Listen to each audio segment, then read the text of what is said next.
Good evening, everybody. Tonight, the Republicans and Democrats in Congress have come together around an agreement that will reopen our government and remove the threat of default from our economy. The Senate has now voted to approve this agreement, and Democrats and Republicans in the House still have an important vote to take.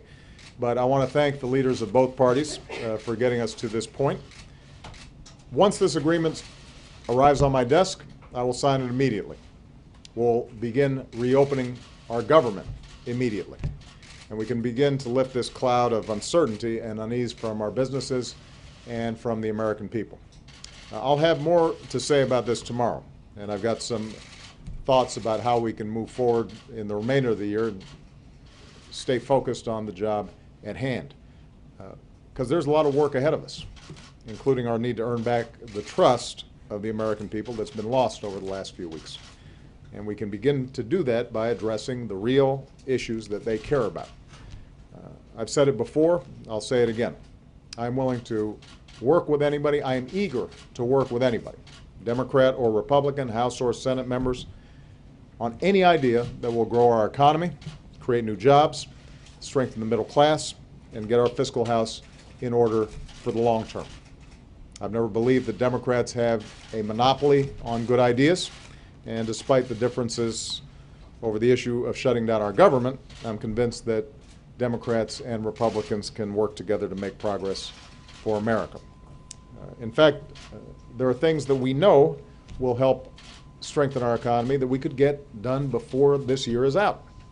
We still need to pass a law to fix our broken immigration system. We still need to pass a farm bill.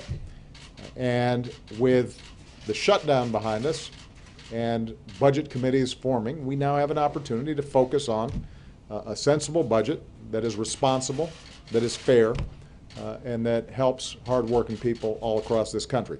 And we could get all these things done even this year if everybody comes together in a spirit of how are we going to move this country forward and put the last 3 weeks behind us. That's what I believe the American people are looking for, not a focus on politics, not a focus on elections, but a focus on the concrete steps that can improve their lives. That's going to be my focus. I'm looking forward to Congress doing the same. But once again, I want to thank the leadership for coming together and getting this done.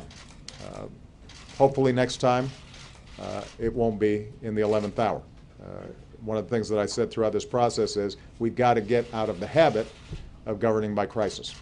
And my hope and expectation is everybody has learned that there's no reason why we can't work on the issues at hand, why we can't disagree between the parties while still being agreeable, and make sure that we're not inflicting harm on the American people when we do have disagreements. So hopefully that's a lesson that will be internalized, and not just by me, but also by Democrats and Republicans, not only the leaders, but also the rank and file.